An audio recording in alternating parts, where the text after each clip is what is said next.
Good afternoon. This is the news update on Mitvplus. I am Sebastian Talifu. President Bola Ahmed Tinubu has reaffirmed his administration's uncompromising stance against negotiating with kidnappers and terrorists, declaring that Nigeria would never pay ransom or release settlement exchange for hostages. The president stated this on Thursday when he received traditional rulers from Edo State when he received traditional rulers from Oyo State, led by the Olubadan of Ibadan, Obarashidi Ladoja, at the State House, Abuja. President Tinubu said the successful rescue operation in Oyo State reflected the effectiveness of the nation's evolving security strategy and commended members of the armed forces and other security agencies for their professionalism and bravery. The president disclosed that the federal government is restructuring the nation's security architecture by expanding the Nigerian army from 8 to 12 divisions to improve operational coverage and significantly reduce response time to security threats across the country. Tinubu also stated that the administration is also strengthening local security structures through the establishment of state police with adequate safeguards against abuse.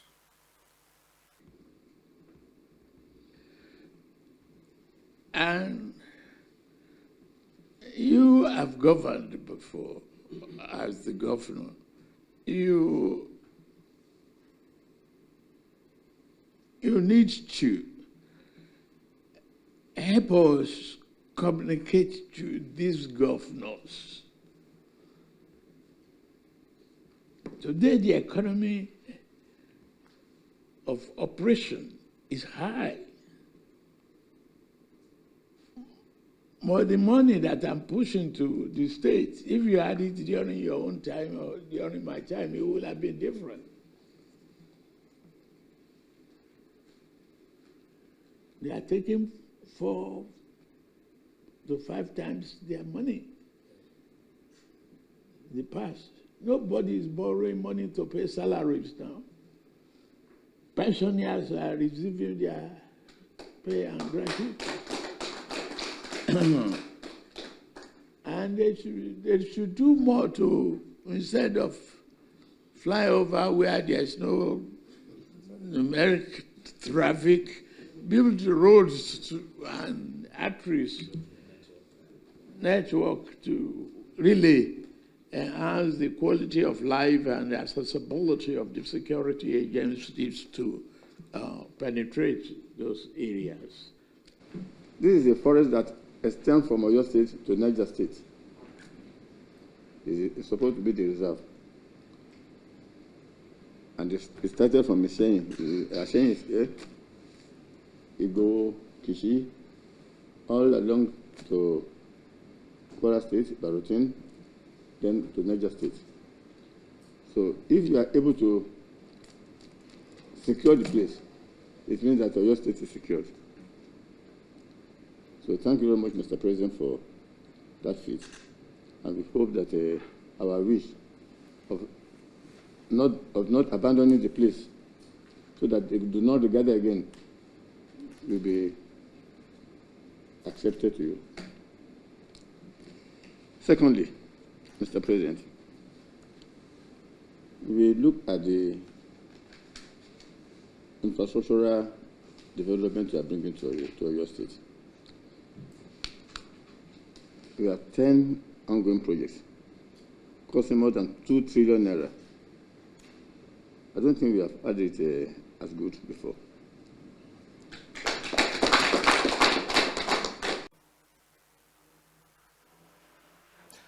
The First Lady, Senator Oluremi Tinubu, has appealed to the Kingdom of Saudi Arabia to support Nigeria's efforts to provide formal education for Yusuf Mohammed Al-Balawi at the State House in Abuja. Senator Tinubu said integrating Islamic teachings with Western education would help secure the future of vulnerable children and address insecurity. In his response, Ambassador Al-Balawi reaffirmed Saudi Arabia's commitment to strengthening relations with Nigeria, expressing optimism that deeper cooperation will boost economic growth and benefit both nations.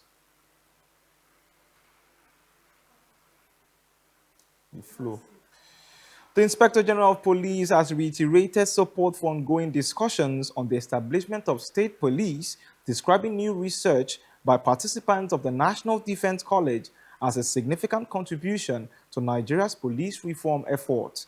The study explores how a dual policing structure could enhance national security while strengthening the Nigerian police force. Correspondent Marian Enakimiyon completes the report.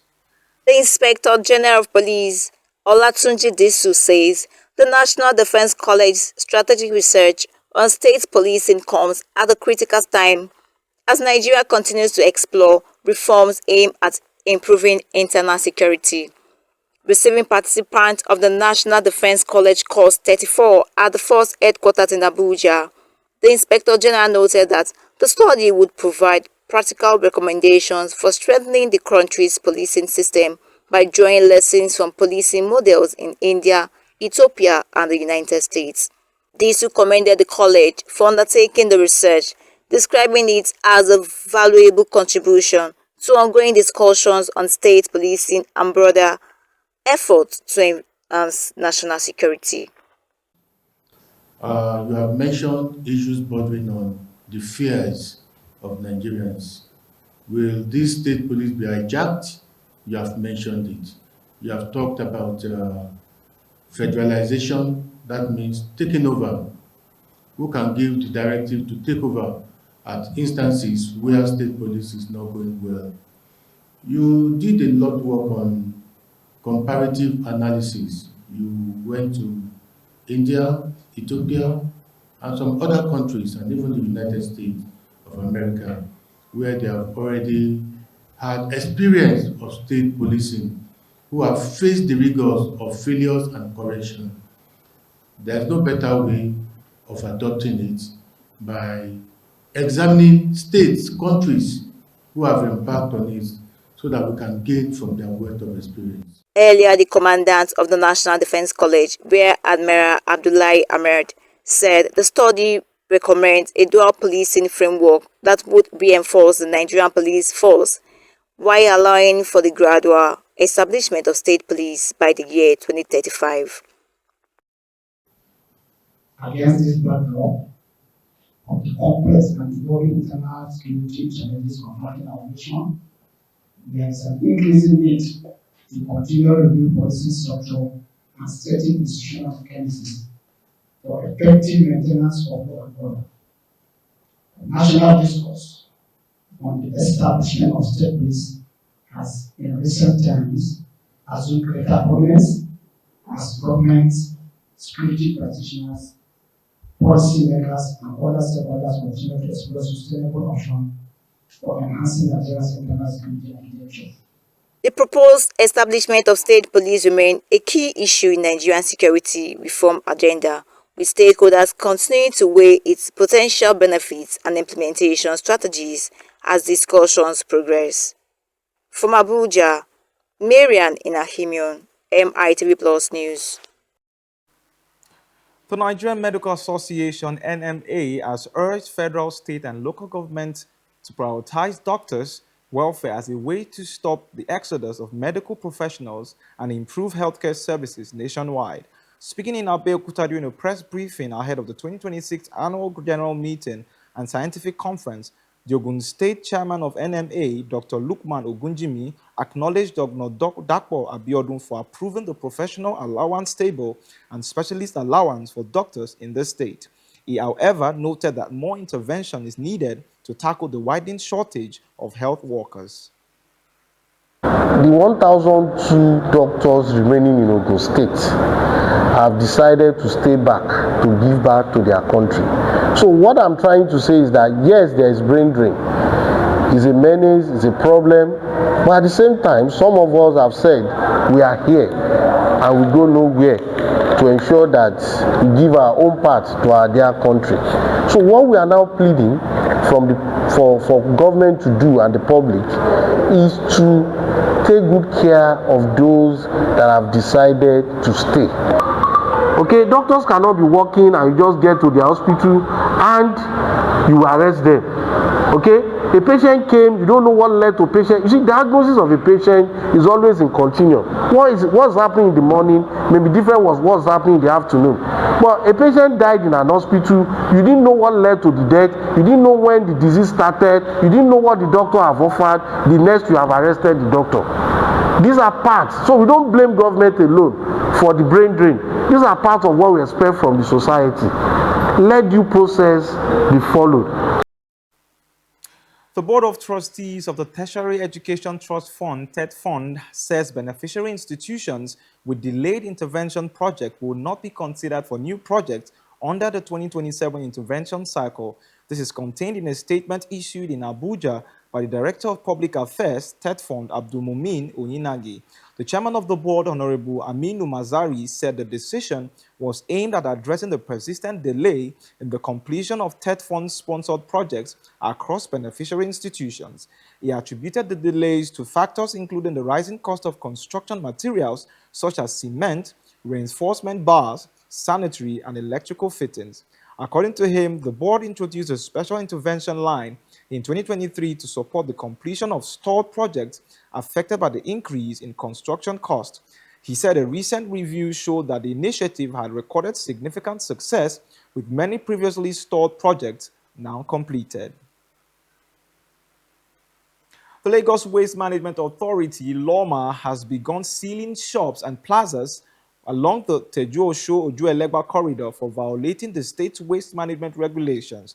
The enforcement exercise carried out on Wednesday targeted businesses found dumping refuse indiscriminately, failing to patronize assigned PSP operators, and blocking drainage channels with waste. According to LAWMA, the crackdown is part of ongoing efforts to rid Lagos of environmental nuisance and ensure compliance with sanitation laws. The authority urged traders and residents to bag their waste properly, patronize accredited waste collectors, and desist from dumping on roads and into drains. It warned that more enforcement will follow across other commercial corridors in the state. We'll take a commercial break and return for more shortly.